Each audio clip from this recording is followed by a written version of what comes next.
À Jérusalem, les communautés chrétiennes et l'Assemblée des ordinaires de Terre Sainte se sont réunis à l'Institut pontifical Notre-Dame ce 5 novembre pour une matinée de réflexion sur le Concile Vatican II.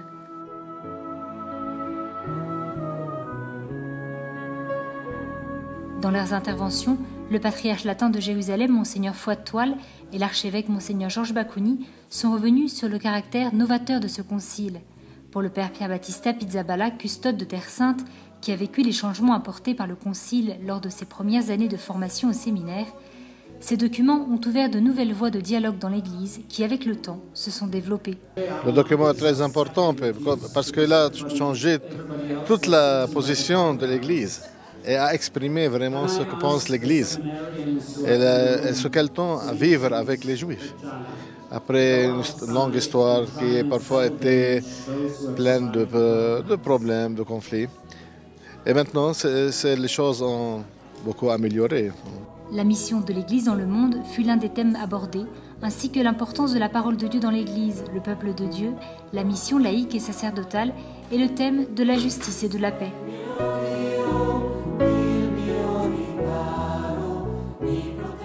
Pour le père Gianni Caputa, le concile a aidé à surmonter les divisions qui existaient entre les laïcs, les religieux et le clergé, séparés dans 3 sphères différentes.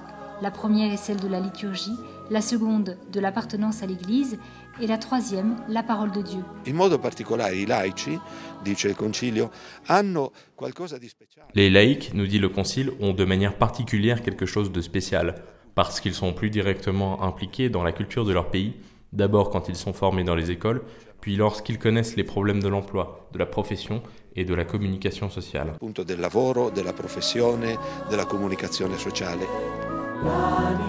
La deuxième partie de la matinée a été consacrée à l'importance du décret Nostra Aetate en tant que moment historique du dialogue œcuménique et interreligieux.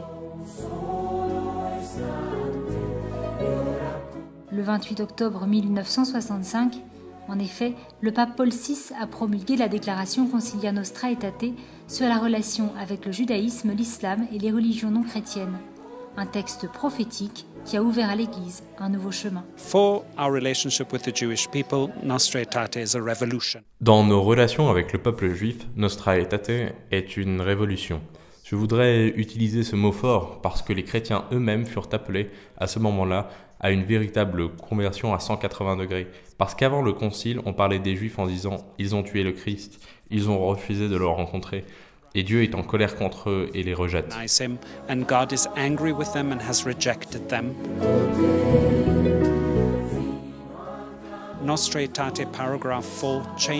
Le paragraphe 4 de Nostra Aetate a changé tout cela, et au lieu d'évoquer les Juifs comme des rejetés, les Juifs sont désignés en tant qu'élus. Et aujourd'hui, quand nous disons Juifs, le premier Juif auquel nous pensons, c'est Jésus, ses disciples, sa mère. Et quand nous pensons aux Juifs, nous pensons aussi à l'héritage spirituel que nous partageons avec eux. Ce document est très important car il a changé la position de l'Église. Il a affirmé ce que l'Église pense et comment coexister avec les Juifs après une période de l'histoire faite de nombreux problèmes. Depuis lors, les choses se sont beaucoup améliorées. E questo è un lungo cammino che va a passi, abbiamo fatto tanti passi avanti.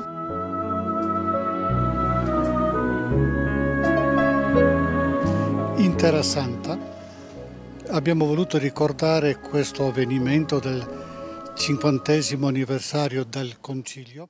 Nous avons souhaité en Terre Sainte fêter la mémoire du 50e anniversaire du Concile, et ce notamment dans le sillage de la plénière de tous les ordinaires catholiques de Terre Sainte, qui se sont réunis mardi et mercredi, et dont la rencontre se termine aujourd'hui lors de cette célébration. Les intervenants qui ont pris la parole sont des personnes qui ont été marquées par le Concile. Pour ma part, j'ai étudié la philosophie et la théologie à cette époque, et il y avait toute une effervescence pour comprendre quel était le chemin que l'Église s'apprêtait à prendre. Qual era il cammino sul quale la Chiesa stava muovendosi.